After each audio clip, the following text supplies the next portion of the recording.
Welcome to global study. कैसे हो? आज हम पढ़ेंगे ब्लड यानी कि रक्त। इसके बारे में हम करेंगे आज स्टडी। इससे पहले हमने हार्ट को भी पढ़ा, ब्लड सर्कुलेशन पढ़ा। आज हम ब्लड के बारे में पढ़ेंगे। आखिर ये ब्लड क्या है? ब्लड जिसे हम ब्लड बोलते हैं उसमें कौन कौन से घटक मिले होते हैं, किन किन चीज़ों से मिलके बना होता है, इन सब चीज़ों के बारे में आज हम पढ़ेंगे। आपको अगर हमारा चैनल अच्छा लगता हो तो चैनल को लाइक एंड सब्सक्राइब करें और अपने दोस्तों को बताएं। हमारे चैनल से जुड़े रहिएगा। तो देखते हैं कि ब्लड क्या है। तो सबसे पहले इसकी जो स्टडी होती है, ब्लड की स्टडी होती है उसको हम कहते हैं सेरोलॉजी कहते हैं या हेमेटोलॉजी कहते हैं, या तो सेरोलॉजी या हेमेटोलॉजी कहते हैं ब्लड की स्टडी को। जो इसका अध्ययन किया जाता है उसको बोलते हैं सेरोलॉजी या हेमेटोलॉजी। ब्लड क्या है? प्राकृतिक कोलाइड है। ये क्या है? कोलाइड। अच्छा, कोलाइड क्या होती है? एक चीज, विलय विलायक तो आप जानते ही हो, विलय और विलायक। जो जब मान लीजिए चीनी को हम पानी में घोल रहे हैं तो पूरा घुल जाएगा, और छन्नी जब छानेंगे तो पूरा ट्रांसफर हो जाएगा, तो वो कोलाइड नहीं है। कोलाइड क्या होता है? जैसे कि दूध को हम छाने तो उसमें क्या है, कुछ क्रीम सी निकल आएगी या कुछ मलाई ऊपर रह जाएगी छन्नी में, तो ये क्या, ये एक कोलाइडी रूप है। मिल्क क्या है? एक कोलाइडी रूप है। तो ऐसा ही ब्लड में भी हमें दिखता तो वो तरल, लेकिन उसके अंदर छोटे छोटे कण मिले होते हैं। तो ब्लड क्या है? ये भी एक कोलाइड का ही रूप है। संयोजी ऊतक है। क्या है ये? एक कनेक्टिव टिश्यू। क्या है? कनेक्टिव टिश्यू है क्या? ब्लड। और इसका जो पीएच मान जो होता है, ठीक है, वो इसका जो पीएच मान होता है वो 7.4 यानी कि बेसिक नेचर का होता है, क्षारीय प्रकृति का होता है। क्या? ब्लड। कोई पूछे खून किस प्रकृति को होता है? क्षारीय प्रकृति को होता है, बेसिक नेचर का होता है ब्लड। और ये मेल में यानी कि पुरुषों में 5.5 लीटर पाया जाता है, अपेक्षा फीमेल में केवल 5 लीटर पाया जाता है। आधा लीटर कहाँ गया? इनमें क्या होता है? हीमोग्लोबिन की कमी होती है। क्या होती है? हीमोग्लोबिन की कमी होती है। किसमें? फीमेल में। इसलिए ये लगभग जो है आधा लीटर कम आता है पुरुषों की अपेक्षा फीमेल में। निर्माण कहाँ होता है इसका? लिवर और बोन मैरो, अस्थि मज्जा या यकृत। अच्छा, यकृत में कहाँ होता है बेटा? आप यकृत की बात करेंगे यानी कि लिवर की बात करेंगे।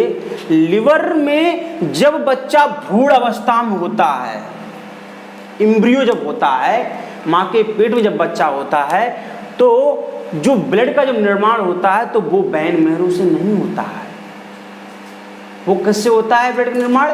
लिवर से यानी कि यकृत से। जब बच्चा माँ के गर्भ में होता है तो ब्लड का जो निर्माण हो रहा है वो किससे हो रहा है? यस, लिवर से हो रहा है। किससे हो रहा है? लिवर से हो रहा है। लेकिन बोन मैरो जब वयस्क जन्म के बाद, या वयस्क के लिए यानी कि जो जन्म हो चुका उसके बाद जो भी ब्लड जो बनेगा वो किससे बनेगा? बोन मैरो से बनेगा। किससे बनेगा? Bone marrow. बोन मैरो क्या होता है? जो हड्डी होती है, और हड्डियों मान लीजिए ये हड्डी है, ऐसे करके ये, ऐसे करके ये हड्डी है, और इसको अगर हम काट दें ऐसे करके तो यहाँ पर ऐसे करके और एक ऐसे करके, तो ये जो पोर्शन दिख रहा है गोल वाला, इसके अंदर एक पदार्थ भरा होता है, इसके अंदर ऐसे करके, इसके अंदर बोन के अंदर, और इसको ही क्या बोलते हैं? अस्थि मज्जा बोलते हैं। क्या बोलते हैं? अस्थि मज्जा बोलते हैं। अस्थि मज्जा बोलते हैं, ठीक है, या बोन मैरो कहते हैं। क्या कहते हैं? Bone marrow. बोन मैरो कहते हैं। इसके अंदर पाया जाता है, ठीक है। तो हमने ये इसका निर्माण कहाँ होता है, जब बच्चा माँ के गर्भ में होता है तो लिवर में, और जब बाहर आ जाता है यानी कि वयस्क होता है तो उसमें बोन मैरो में इसका निर्माण होता है। समझ रहे हो? ठीक है। स्टोर कहाँ होता है ब्लड, किसे ब्लड, स्प्लीन में, किसमें, इसे प्लीहा कहते हैं। क्या प्लीहा कहते हैं, तिलिनुमा होती है नीचे तरफ, उसे बोलते हैं स्प्लीन, उसमें ब्लड स्टोर होता है। हार्ट में ब्लड स्टोर नहीं होता है, हार्ट बेचारा पंप करने का काम करता है, वहाँ पर ब्लड स्टोर नहीं होता। क्या, स्प्लीन में ब्लड स्टोर होता है। ठीक है। और इसकी कब्र किसे कहते हैं, तो स्प्लीन को ही इसके कब्र कहते हैं, यानी कि ब्लड की जब सेल डाइड होती हैं तो स्प्लीन में जाकर ही खत्म होती, वहीं इसको नष्ट किया जाता है स्प्लीन में, यानी कि प्लीहा में। और प्लीहा को ही क्या कहते हैं, ब्लड बैंक कहते हैं। क्या कहते हैं, ब्लड बैंक कहते हैं। यानी कि स्टोर भी प्लीहा में होता है, और जब मरती हैं तो उसी में जाकर खत्म होती हैं, प्लीहा के अंदर जाकर, स्प्लीन के अंदर जाकर, क्या, ब्लड सेल्स। ठीक है। कोलेस्ट्रॉल, कोलेस्ट्रॉल एक चिपचिपी चीज है। क्या है, चिपचिपी चीज है। कोलेस्ट्रॉल एक चिपचिपी चीज है। बंद कर दो। कोलेस्ट्रॉल, कोलेस्ट्रॉल क्या होता है, ये एक चिपचिपा पदार्थ होता है, और ऑयली चीजें, फैटी चीजें खाने से कोलेस्ट्रॉल बढ़ता है। कोलेस्ट्रॉल जो रक्त वाहिनियाँ होती हैं या हार्ट में एक लेयर, अगर चिपचिपी लेयर बना लेगी तो क्या क्या होगा, इससे हार्ट अटैक की जो ना केस बढ़ने की संभावना हो जाती है कोलेस्ट्रॉल की वजह से। और जितनी ऑयली चीज़ें खाते हैं इसकी वजह से ऐसा होता है। ये क्या होता है, 200 ml जो है ना कोलेस्ट्रॉल पर डेसीलीटर पाया जाता है हमारे ब्लड में। ठीक है। हीमोग्लोबिन के बारे में देख लें। हीमोग्लोबिन ये मेल में 14 ग्राम पर डेसीलीटर पाया जाता है, यानी कि पुरुषों में, और फीमेल में 13 ग्राम पर लीटर पाया जाता है। क्या, हीमोग्लोबिन। और हीमोग्लोबिन ही ऑक्सीजन लाने का कार्य करता है, हम पहले पढ़ भी चुके हैं। ठीक है। ब्लड के क्या कार्य होते हैं इसको हम देख लें एक बार। द वर्क ऑफ ब्लड, ताप नियंत्रण। ब्लड जो है ना टेम्परेचर को मेंटेन करने का कार्य भी करता है। कौन, ब्लड। और पोषक पदार्थ का परिवहन, जो भी चीजें हमने खाई हमारे शरीर में गई, स्मॉल इंटेस्टाइन में, वहाँ पर इन चीज़ों को एब्जॉर्ब किया गया। अब उन पोषक तत्व, उन न्यूट्रिएंट को एब्जॉर्ब तो कर लिया गया, अब सभी पार्ट्स ऑफ बॉडी में पहुँचाने का कार्य कौन करेगा, परिवहन कार्य कौन करेगा, हमारा ब्लड ही करेगा।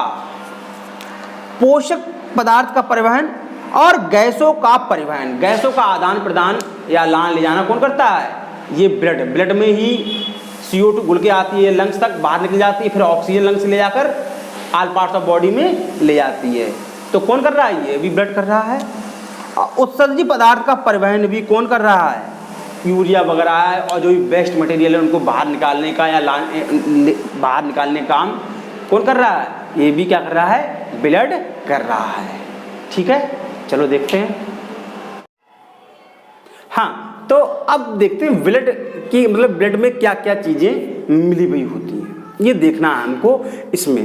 ठीक है, तो प्लाज्मा जो ब्लड का 60% भाग होता है, और कार्पिकुल्स बोल दीजिए या रुद्राणु बोल दीजिए, रुद्र के कण जो उसी में मिक्स होते हैं, यानी कि जो ब्लड हम जो देखते हैं उसमें प्लाज्मा एक पार्ट होता है जो 60% होता है, 40% जो होता है वो कार्पिकल्स होते हैं या सेल्स होती हैं, जो जिन्हें रुद्र अणु बोलते हैं, रुद्र के अणु बोलते हैं, जो उसी ब्लड में क्या होते हैं, मिक्स होते हैं।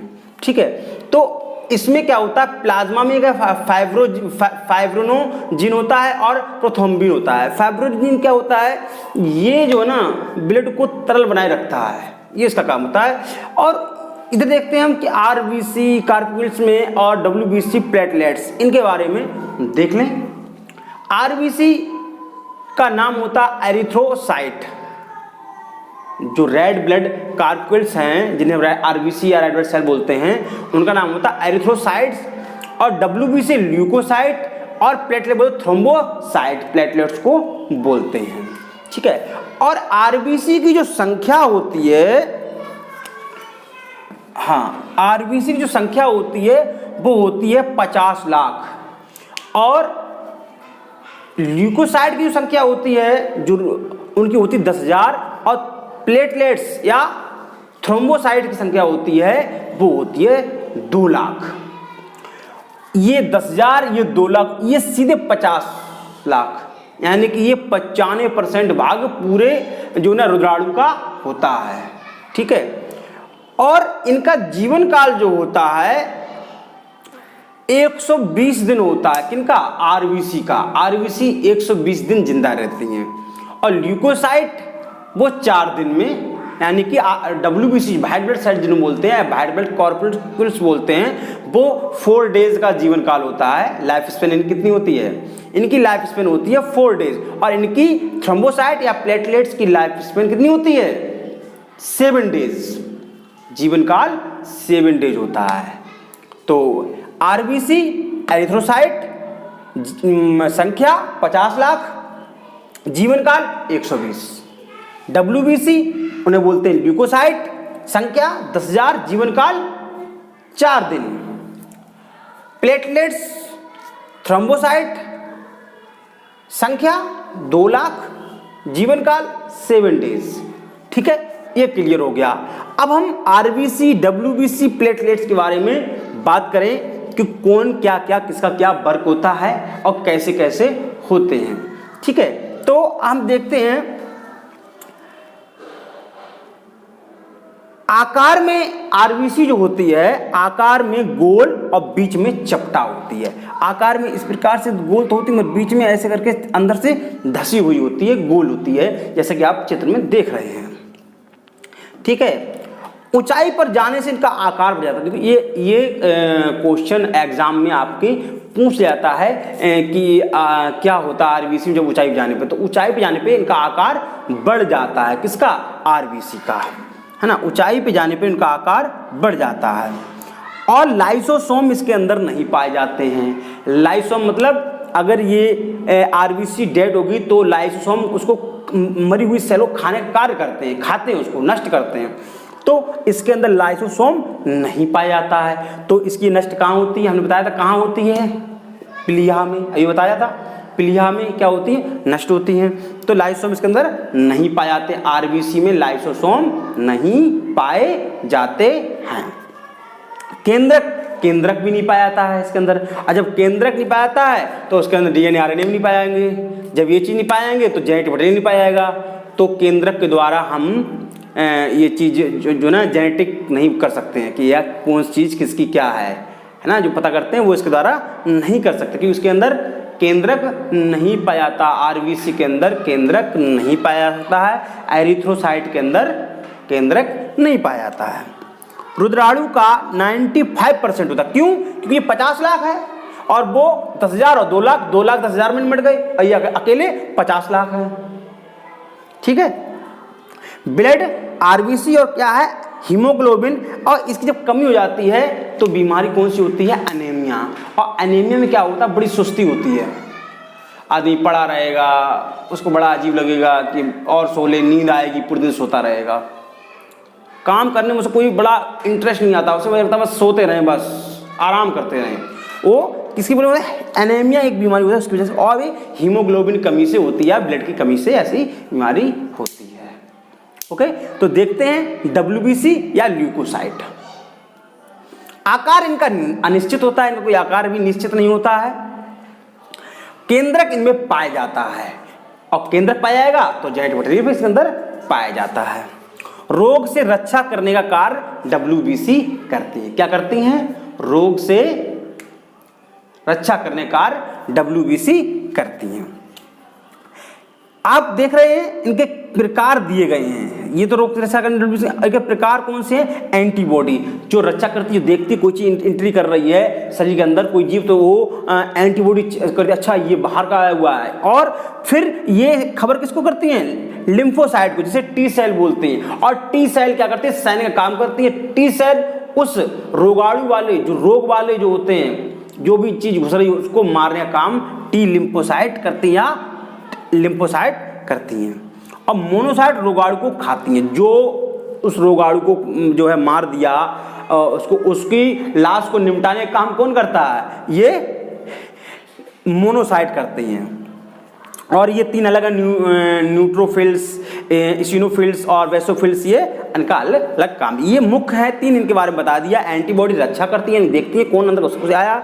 टी लिम्फोसाइट बताइए, टी लिम्फोसाइट उस पर आक्रमण करता है। देखो टी लिम्फोसाइट जो एक बीमारी होती है जिसका नाम होता है एड्स, HIV, उसमें क्या होता है बेचारा ये टी लिम्फोसाइट ही खत्म हो जाती हैं, इनको ही खत्म कर दिया जाता है। अब मारने का काम, सैनिक का काम यही करती थी। अब सैनिक को ही मार दिया तो बचाए कौन? तो फिर वो इंसान जिसको एड्स है वो ठीक इसीलिए नहीं होता है कि उसके अंदर के टी लिम्फोसाइट खत्म कर दी जाती है, उसको मार दिया जाता है। समझ गए? अब प्लेटलेट्स, इनका आकार उत्तल लेंस की तरह होता, दिख भी रहा है ना, ऐसे उत्तल लेंस, यानी कि साइड से पतला, बीच में उठा हुआ, उत्तल लेंस की तरह होता है। केंद्रक इसमें भी नहीं पाया जाता है और शक्ति प्रदान काम करता है। ये शक्ति, जिनको डेंगू वगैरह होता है और तो उसमें क्या होता है, बहुत उन्हें वीकनेस आ जाती है, बहुत चलने में मुश्किल होती है, चल भी नहीं पाते, इतनी कमजोरी आ जाती है। क्यों? कि वो शक्ति प्रदान करने वाले कौन हैं? प्लेटलेट्स, वो तो रही नहीं, वो तो गायब हो चुकी हैं। तो ये समस्या आती है। तो डेंगू में क्या होता है कि वही मिल्क, बकरी का दूध वगैरह की, फल वगैरह और जो भी फ्रूट्स हैं उनको खाना चाहिए। और ग्लोई होता है, उसको उसका रस वगैरह क्या होता है, और एलोवेरा है, इन सब चीज़ों का उपयोग करना चाहिए जब डेंगू वाली कोई शिकायत होती है। तो इस प्रकार से हमने रक्त को पढ़ा, ब्लड को स्टडी किया हम लोगों ने मिलके। तो हमने देखा कि किस प्रकार से रुद्राणु में जो है कार्टिकल्स 40% या प्लाज्मा के फाइब्रिनोजन और प्रोथ्रोम्बिन, ये इनके पार्ट्स थे 60%, 40% और सबके बारे में हमने देखा। और आप इनके स्क्रीनशॉट ले लें और नोट्स बना सकते हैं। इस प्रकार से हमारे चैनल से आप जुड़े रहिएगा।